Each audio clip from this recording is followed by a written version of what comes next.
Cinta bagi kakiku, terang bagi jalanku.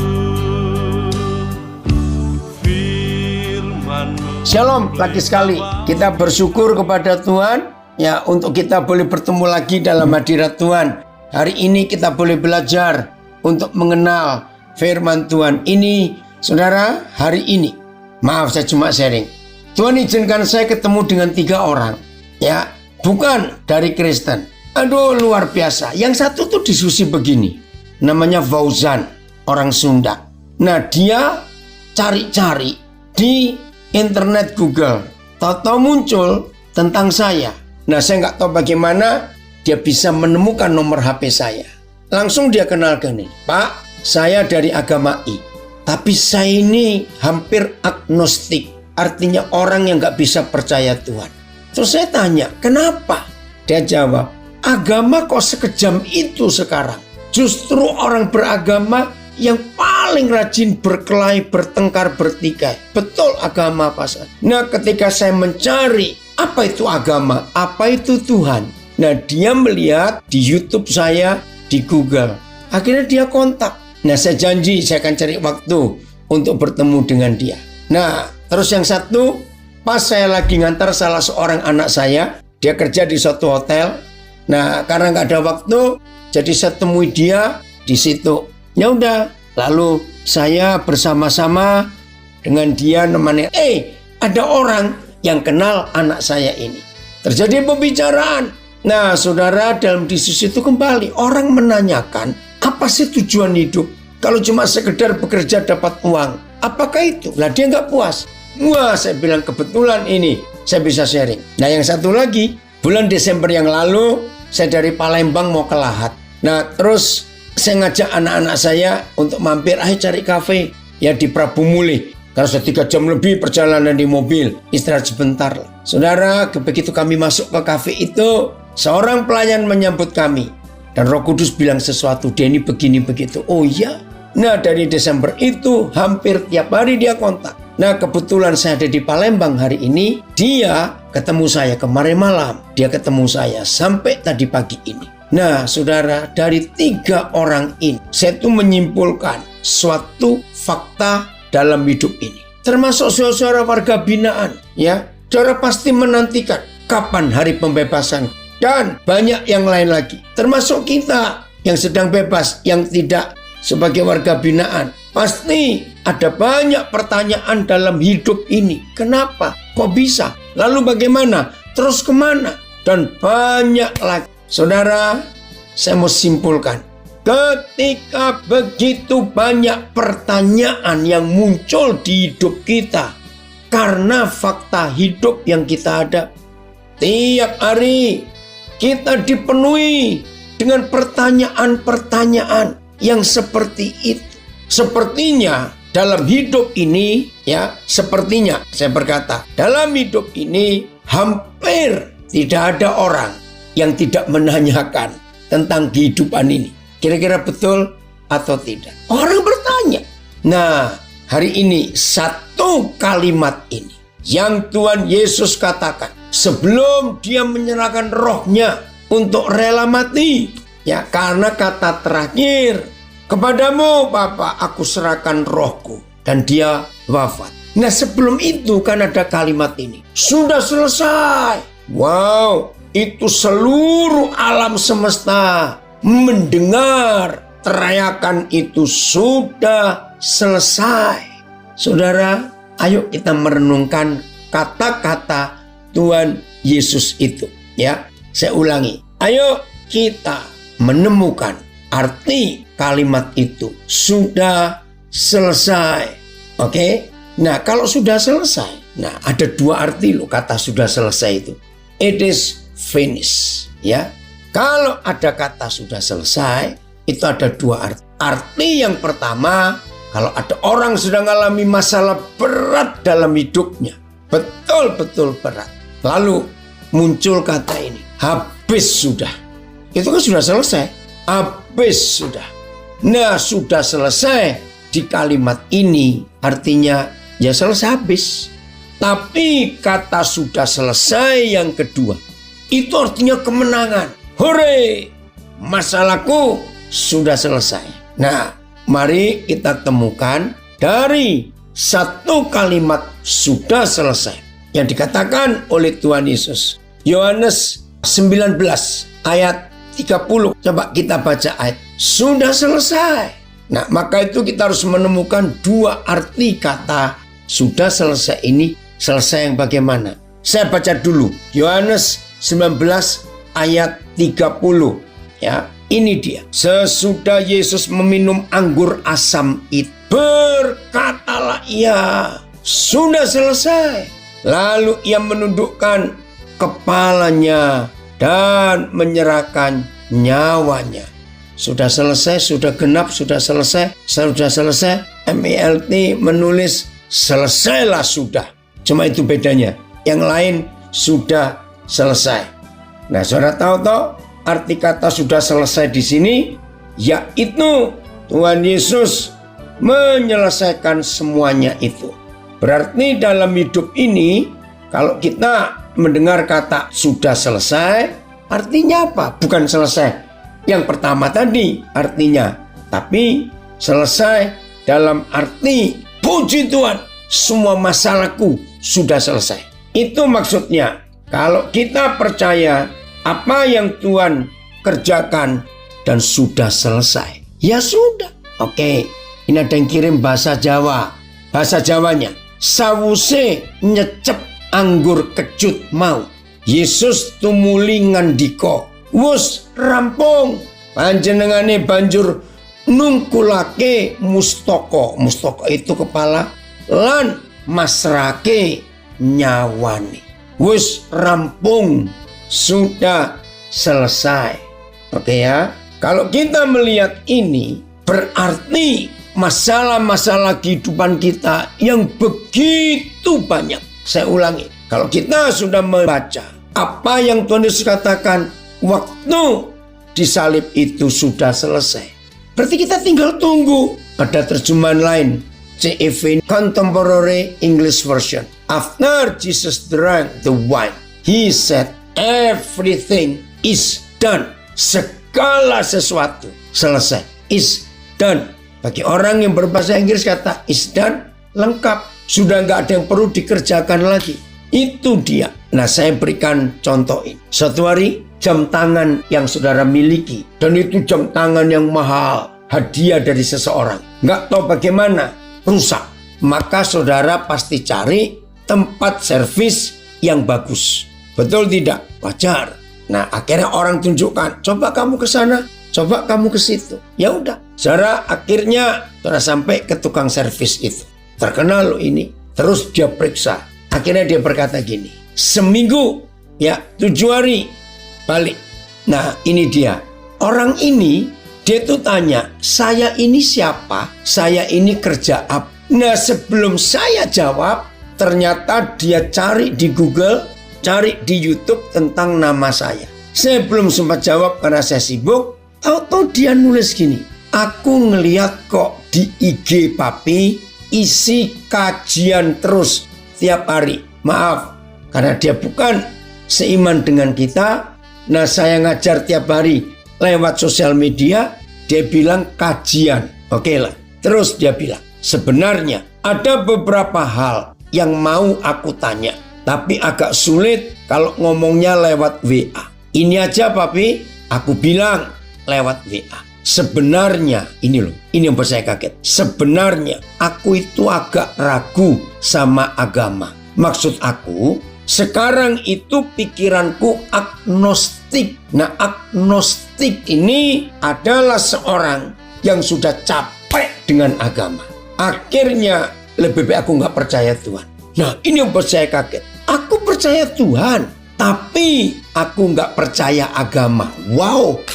Kesempatan ini mencari, menunjukkan kebenaran. Karena aku ngelihat agama itu cuman membawa perpecahan dan permusuhan.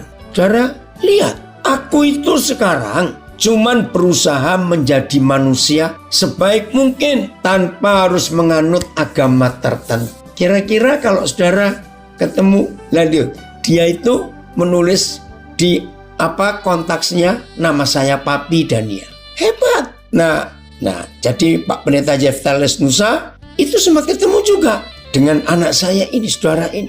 Nah, ini nyimpang dikit ya. Maaf. Saya tidak membicarakan agama. Di Balikpapan ada seorang yang saya kenal, tapi belum pernah ketemu. Jadi via Zoom, via WA, jadi belum pernah ketemu langsung. Dia terbelakangnya Muslim juga. Tapi dia sudah jumpa Isa Al-Masih secara pribadi. Ya, itu urusan dia. Nah, berapa waktu yang lalu kami diskusi. Nah, dalam hukum Islam, berhaji itu wajib. Nah, karena pandemik pertama, maka Ka'bah Mekah ditutup. Ngeri sekali. Nggak cuma ke Mekah. Semua pusat-pusat agama di dunia ditutup. Vatikan tutup, Yerusalem tutup. Ya, banyak. Nah, terus ngomong untuk hari raya haji nanti. Kan pemerintah Arab Saudi juga belum memutuskan mau dibuka atau tidak, karena menunggu. Nah, dalam diskusi itu dia dengan teman-temannya yang sesama Muslim, itu jadi tanda tanya besar. Kalau ini hukumnya wajib, lalu bagaimana? Kalau sampai tertutup lagi, berarti 2 tahun tidak ada orang yang bisa berhaji. Nah, lalu timbul pemikiran dari kalangan saudara kita ini. Berarti akan ada suatu revolusi dong. Bukan revolusi artinya negatif, tidak. Pembaruan total. Saudara, COVID membuat kita orang Kristen pun mempertanyakan hidup keagamaan kita. Karena kita nggak bisa ibadah. Saya dalam perjalanan balik, ada yang kirim kabar kepada saya. Bagaimana ini? Gereja kami belum bisa buat ibadah. Wah, dia panik. Lah, dia diskusi dengan saya. Terus saya jawab, justru COVID-19 memurnikan gereja, memurnikan kita. Ketika kita ibadah hanya sendiri pribadi dengan Tuhan, ibadah kita tidak bisa rame-rame. Apakah kita tetap kusuk istilahnya? Apakah kita tetap serius melakukan ibadah itu? Itu saya jawab kepada yang bertanya tadi kepada saya. Maka itu COVID-19 luar biasa. Nah, saudara, lalu bagaimana dengan semua ritual keagamaan? Ritual ya, itu semua aktivitas upacara keagamaan. Maka itu dari kata ritual, gereja punya liturgi, yaitu tata cara ibadah. Ternyata dengan COVID-19, semua tata cara ibadah agama apa saja harus mengalami perubahan dan pembaruan. Nah, kalau kita sudah membaca tentang apa yang Tuhan Yesus katakan, sudah selesai. Maaf ya, bagi yang masih hidup dalam konsep agamawi, saya ulangi lagi. Dengan adanya COVID-19, semua ritual dan liturgi, tata cara ibadah agama apa saja mengalami perubahan besar, bahkan total. Nah, orang yang masih hidup dalam konsep agamawi ini nggak bisa terima, sebab sudah ribuan tahun, tolong catat, ribuan tahun agamanya seperti itu. Tiba-tiba 2020 merubah semua. Bayangkan, terus bagaimana dengan ritual keagamaan ini? Maaf, sebelum COVID, semua umat beragama di dunia sangat taat dan setia dengan ritualnya, dengan liturginya. Tapi selama COVID harus berubah. Pasti ada yang merasa, aduh, kira-kira Tuhan berkenan atau tidak ya? Tuhan bagaimana ya? Jawaban saya, apa yang Tuhan Yesus katakan sudah selesai. Ini jawabannya. Artinya, selama setahun lebih dengan pola ibadah yang berubah, yaitu pola ibadah yang sendiri pribadi berjumpa dengan Tuhan. Maaf, buktinya hidup ya begini, nggak ada masalah. Kita tidak perlu melakukan ritual ini, ritual itu, harus begini, harus begitu. Nggak apa-apa. Dan Tuhan tetap hadir di hidup kita. Bukankah ini konsep sudah selesai? Artinya, ya Yesus Tuhan yang menyelesaikan. Wih, itu luar biasa. Ada yang bertanya, sudah selesai penebusan yang dilakukan Yesus? Sekarang kita yang melakukan tugas itu dengan firman yang sudah difirmankan. Apa itu yang dimaksud sudah selesai? Iya, begini loh kata sudah selesai. Sudahlah, nggak usah, maaf dalam tanda kutip, menyuap Tuhan dengan aktivitas keagamaan kita. Karena selama COVID aktivitas keagamaan tidak berlaku. Karena nggak boleh. Lalu, apakah Tuhan marah? Maaf loh, enggak, Tuhan nggak marah. Kita tetap hidup, walaupun banyak hal dibatasi, kelangsungan hidup kan tetap berjalan tanpa melakukan ritual bersama seperti yang ribuan tahun dilakukan oleh semua kita umat beragama ini. Ngerti nggak maksud ini, saudara? Buktinya tetap hidup, tidak melakukan ritual seperti yang dulu. Nah, inilah arti kata sudah selesai. Ada yang komen lagi. Aku kok jadi teringat Menara Babel yang dihancurkan Tuhan.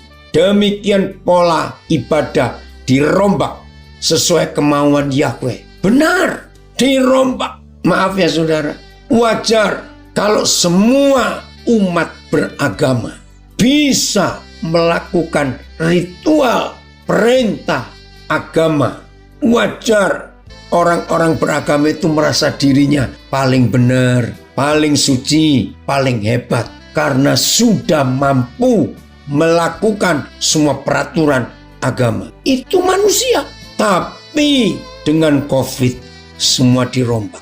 Lihat aja saudara-saudara, maaf, warga binaan lebih ketat.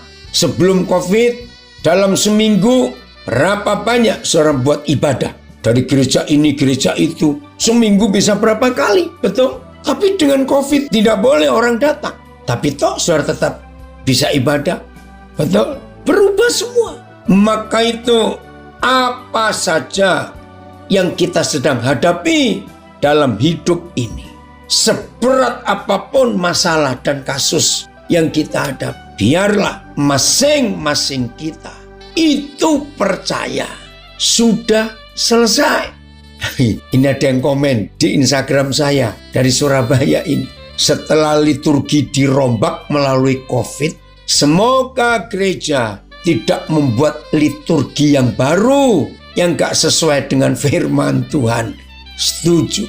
Lalu ada yang nambahkan, iya harus sadar kalau tubuh kita ini adalah bait Tuhan.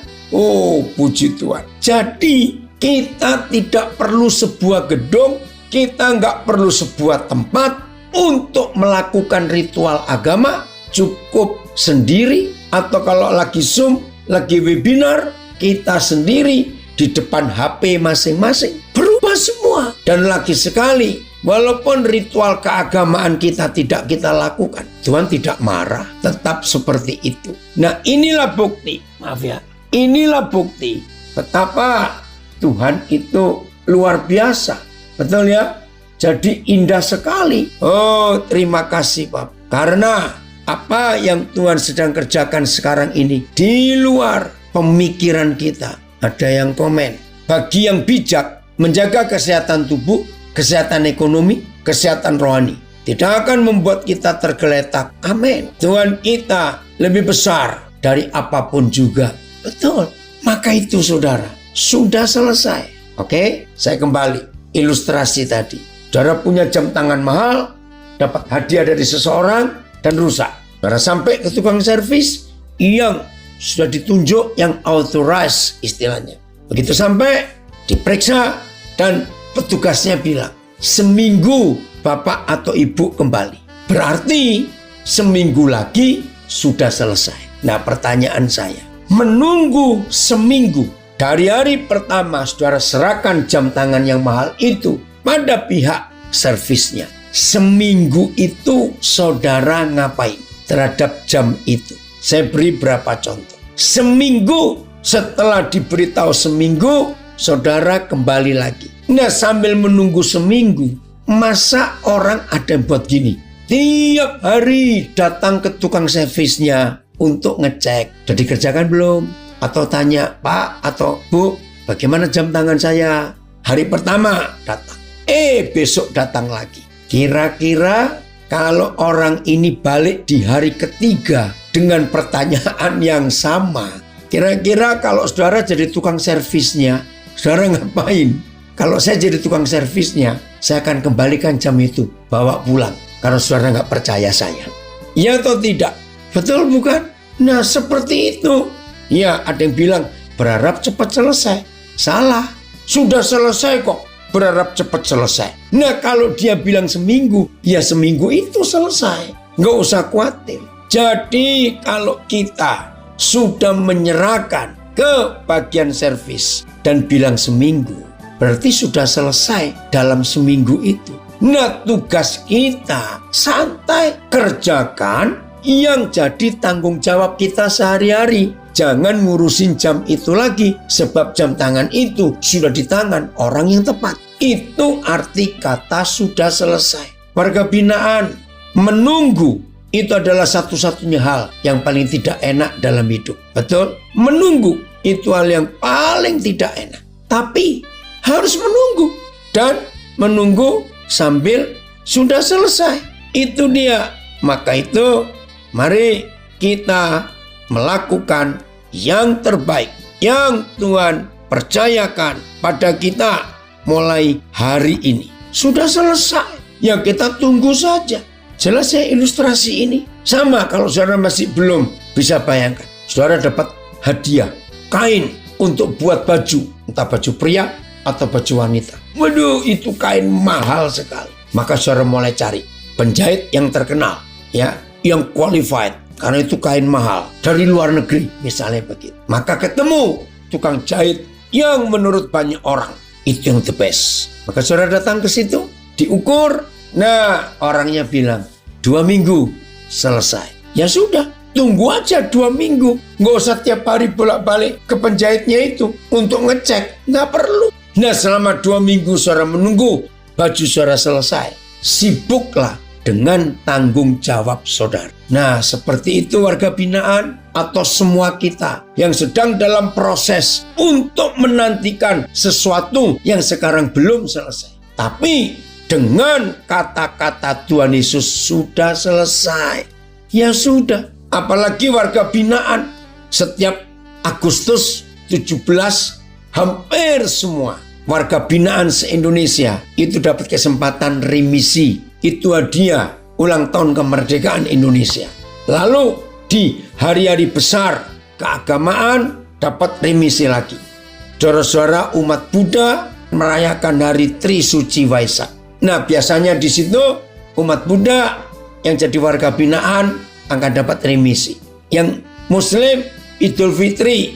Nah nanti yang Nasrani tunggu hari Natal lagi. Saudara, jadi sambil menunggu, jangan seperti orang linglung, cuma ngitungin hari. Oh, kurang 400 sekian hari lagi. Capek ngitungin hari. Sibuk dengan tanggung jawab saudara. Dan gunakan kesempatan. Selama menunggu hari pembebasan saudara, gunakan untuk belajar sebanyak-banyaknya dalam hidup ini. Sudah selesai kok. Mau apa lagi dalam hidup kita? Jadi sambil menunggu.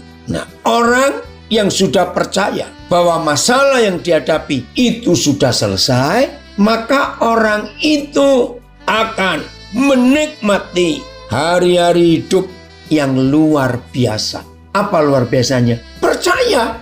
Sepertinya hari itu sudah ada di sini sekarang. Padahal masih belum. Nah, itulah cara hidup yang berkenan kepada Tuhan. Jelas ya saudara? Jadi nggak usah panik, nggak usah bosan. Ya sambil menunggu hari pembebasan itu.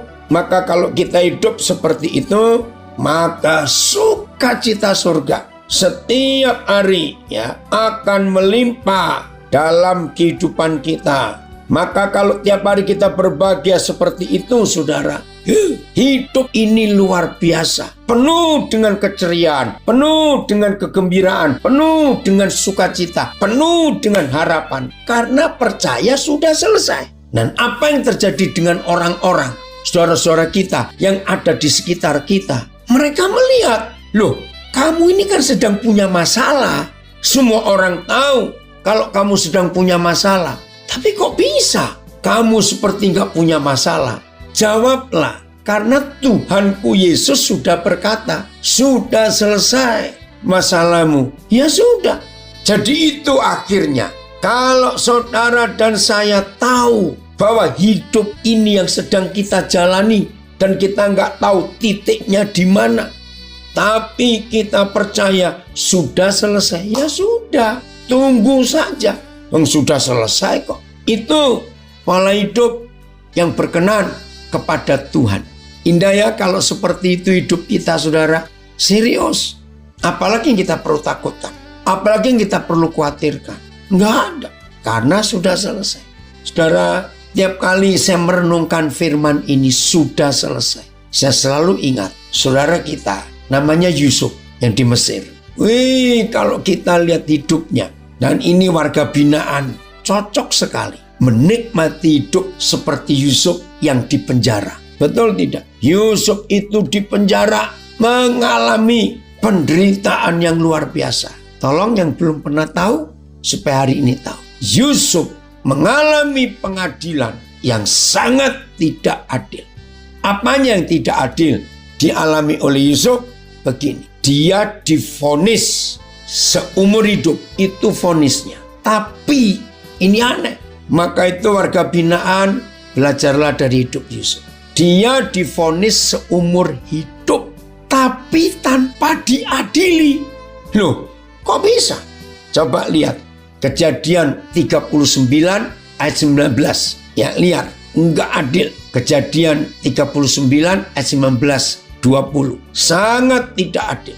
Baru saja didengar oleh tuannya perkataan yang diceritakan istrinya kepadanya. Begini begitulah aku diperlakukan oleh hambamu itu. Fitnah, hoax.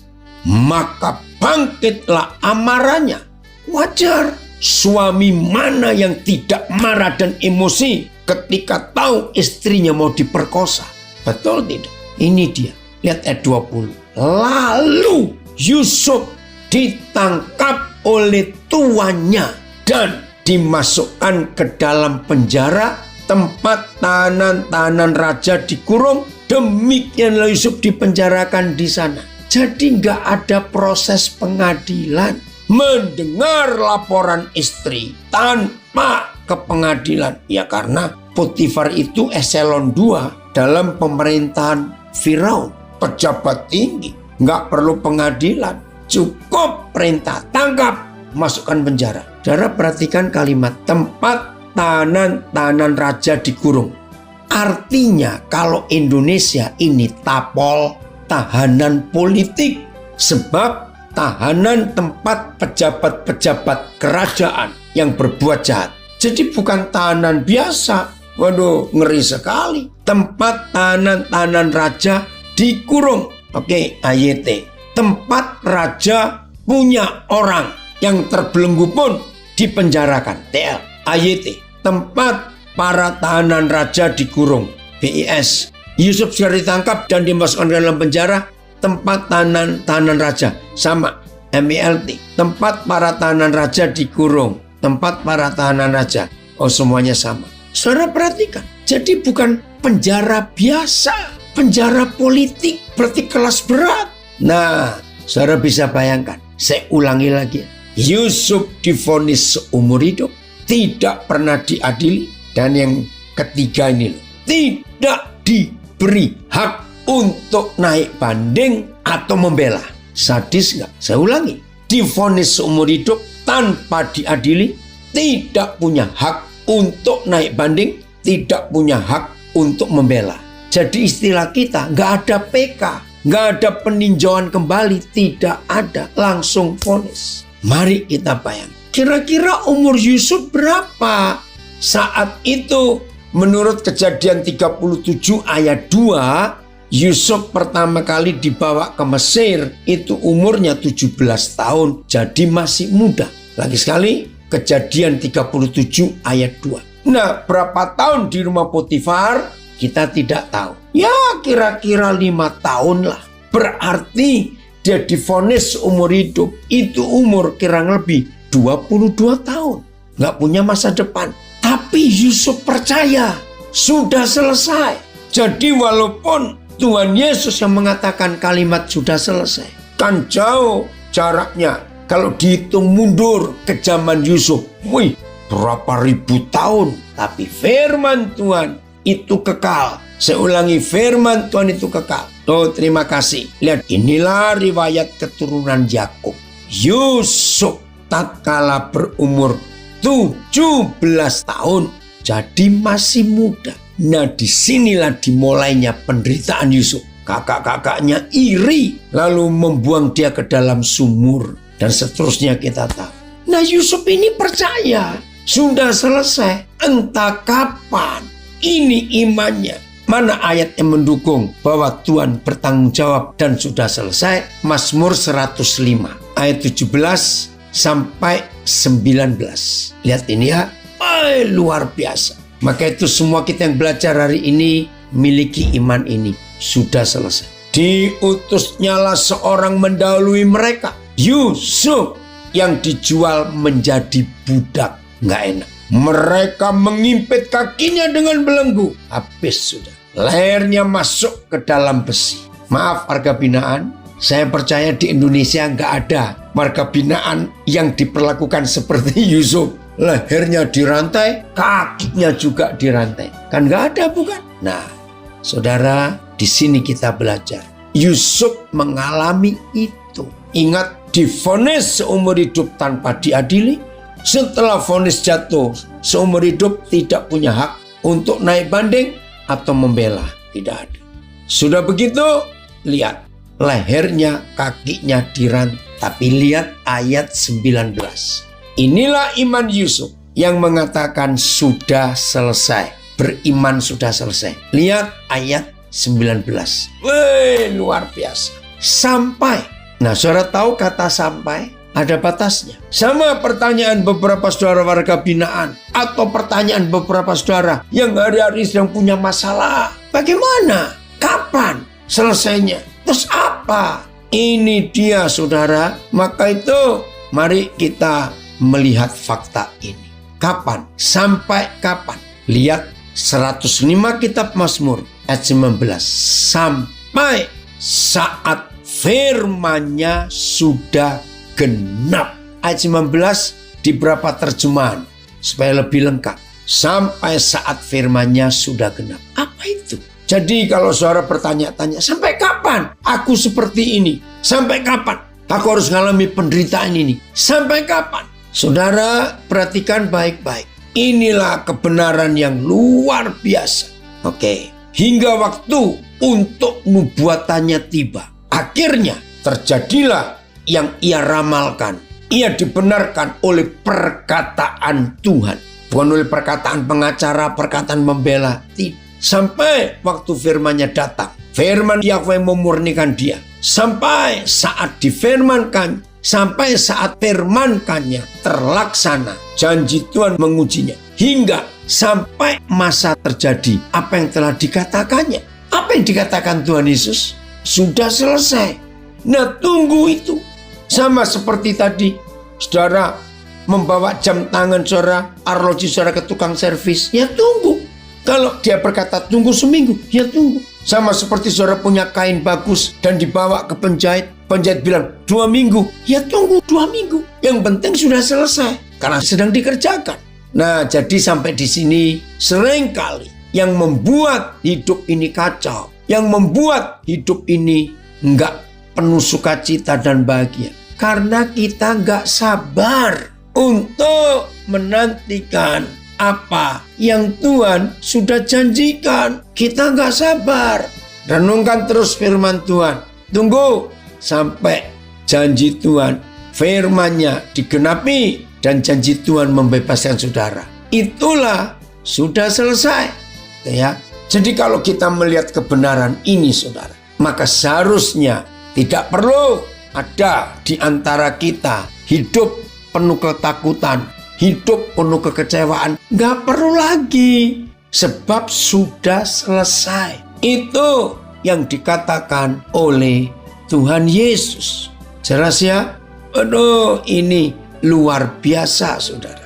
Sangat hebat. Inilah Tuhan yang berjanji kepada kita. Supaya firman-Nya Itu yang nyata, teruji di hidup kita.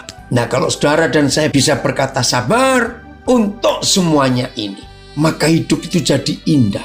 Hidup itu jadi menyenangkan. Hidup itu jadi ringan. Hidup itu bahagia. Kenapa? Karena gak ada yang menekan kita. Semuanya jadi cepat selesai. Puji Tuhan, bukan? Untuk hal itu, maka itu saudara tunggu belajar untuk kita mengerti Mazmur 105 ayat 19 sampai saat firman-Nya sudah genap dan janji Yahweh membenarkannya, mengujinya, memurnikan. Wih, hebat. Ini ada komen dari Lampung, bagus. Berserahlah, serahkan kepada ahlinya. Setuju. Siapa ahlinya? Ya Tuhan kita, ya Bapa di surga. Itu ahlinya. Maka kalau saudara dan saya berani menyerahkan kepada ahlinya, ya sudah. Luar biasa Tuhan kita. Karena janjinya tidak pernah ingkar. Maka itu diperlukan ketaatan, kesabaran kita dalam menantikan janji Tuhan itu. 2 ayat yang terakhir. Ini yang perlu kita kerjakan sambil menanti janjinya. 2 Korintus 12 ayat yang ke-10. 2 Korintus 12 ayat yang ke-10. Ini aneh. Kata-kata ini rasanya gemes kalau lihat Paulus. Karena itu aku senang dan rela.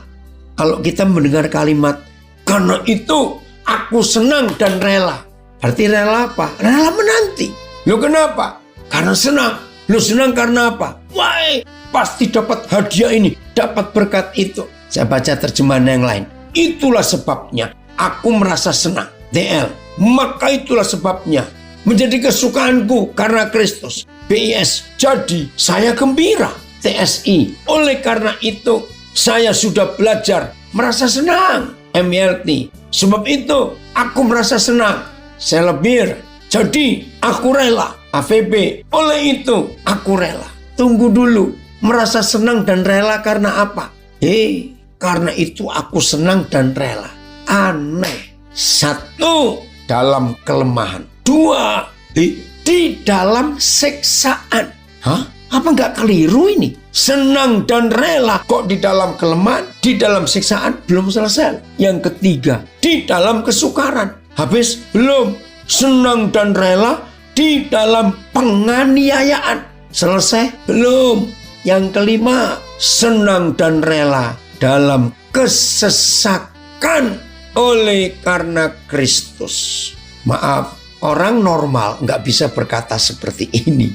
Betul nggak? Senang dan rela tiap hari diajak makan gratis, diundang orang makan. Senang dan rela tiap hari ada kasih hadiah. Senang dan rela diajak jalan-jalan ke luar negeri misal. Tapi ini aneh. Senang dan rela dalam kelemahan, dalam siksaan, dalam kesukaran, dalam penganiayaan, dalam kesesakan. Oleh karena Kristus. Ada ilustrasi. Sama seperti kita bikin kue di oven. Kalau gak sabar nunggu, ya hasilnya masih basah dan gak matang. Betul. Maka itu sudah selesai. Seperti orang masak buat kue. Walaupun sedang di oven. Tapi kan sudah selesai. Karena nanti juga selesai. Ada waktunya. Terus inilah yang gila itu. Kalimat terakhir ayat 10. Sebab jika aku lemah, maka aku kuat. Ini apa enggak kebalik? Lemah kok jadi malah kuat? Tapi itulah Tuhan kita. Terima kasih Pak untuk janjimu yang luar biasa ini. Jadi semua saudara yang sedang menanti hari, waktu saudara bebas, yang sedang sakit, yang sedang punya masalah, yang sedang digencet, saya lebih bagusnya. Karena apabila aku lemah, maka pada saat itu juga ada kuasa yang bekerja di dalam diriku. Haleluya. Betul. Karena kalau kita nggak lemah, kan nggak perlu kuasa untuk menguatkan kita. Justru waktu kita sedang lemah, ada kuasa yang bekerja di dalam diri saudara dan diri saya. Itu dia. Maka itu, nikmati penantian ini. Ampuni orang-orang yang memfitnah, menekan. Saudara, ampuni. Jelas ya, kalau kita hidup seperti ini, hidup itu indah sekali. Hidup itu menyenangkan. Puji Tuhan. Oke, ayat terakhir. Lalu gimana cara kita menanggung semuanya ini? Bagaimana? Filipi 4 ayat 13. Ya, Filipi 4 ayat 13. Kita lihat, ini ayat terakhir. Lagi sekali saudara, baik kita yang bebas di luar, tapi sedang menanti sesuatu, jangan putus asa. Warga binaan, percayalah. Lihat ayat terakhir, Filipi 4 ayat 13. Segala perkara loh. Jadi semuanya. Terjemahan lain, aku dapat melakukan segala sesuatu. Terjemahan lama, segala sesuatu aku cakap menanggungnya.